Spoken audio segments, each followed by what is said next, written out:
السلام عليكم ورحمة الله وبركاته. نتمنى تكونوا جميعا في أتم الصحة والعافية، ونقول لكم مرحبا بكم عندي في القناة. قناة وصفاتي المضمونة والمجربة. نتمنى أنكم تكونوا بخير وفي تمام الصحة والعافية.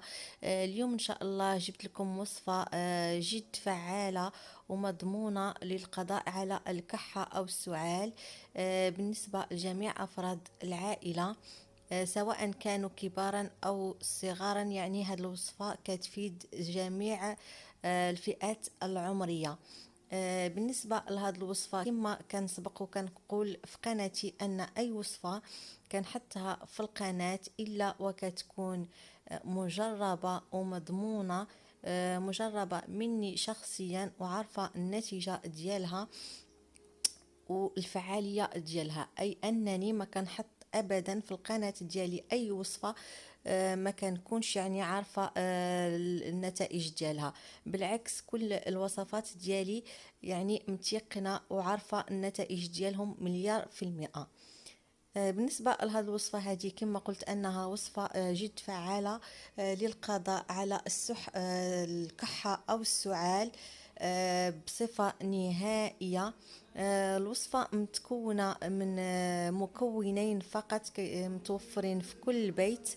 بالنسبة لهاد المكونين هادو رغم البساطة ديالهم إلا وأن الفعالية ديالهم جد كبيرة في التخلص من السعال أو الكحة، خصوصا في هذا الوقت اللي كتبدا يبرد فيه الحال، ويعني وكينتشر هذا المرض هذا ديال الكحة أو السعال.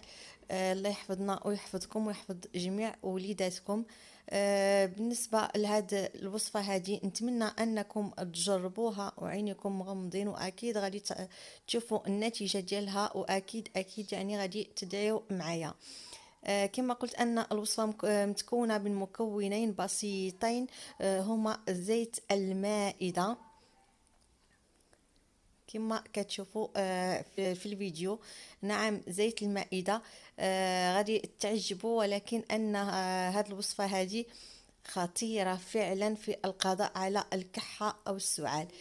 كما قلت عندي هنايا زيت المائدة، يعني أي نوع من زيت المائدة، ثم سكر ساندة. اذا هادو هما المكونين ديال الوصفه ديالي. غادي نوريكم دابا الطريقه ديال تحضير هاد الوصفه هادي. اذا قد كناخذ زيت المائده، عندي هنايا 2 معالق كبار، ومعاهم ايضا بالنسبه للسنيده 2 معالق كبار، يعني نصف يعني نفس الكميه نتاع الزيت كتكون متعادله مع الكميه ديال السكر سنيده.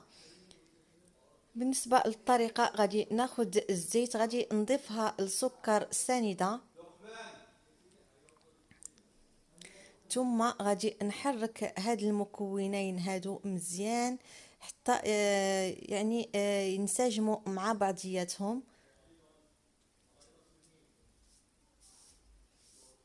صافي، ملي غادي نحرك هاد المكونين هادو مزيان، غادي نبقى نعطيها يعني للشخص المريض ياخد منهم 3 المرات في النهار، يعني قبل الفطور وثانية من بعد الغداء قبل ما يمشي ينعس. يعني من غادي يبغي يمشي للفراش ديالو غادي ياخد عاودة معلقة من هاد الوصفة هذه.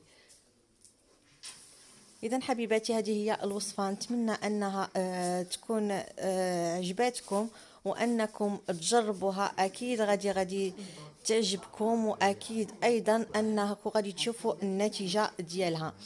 نتمنى لكم حبيباتي يوم سعيد. اللي مازال ما اشترك في القناه يشترك، يفعل الجرس باش يوصلوا كل جديد، ودمتم في امان الله وحفظه.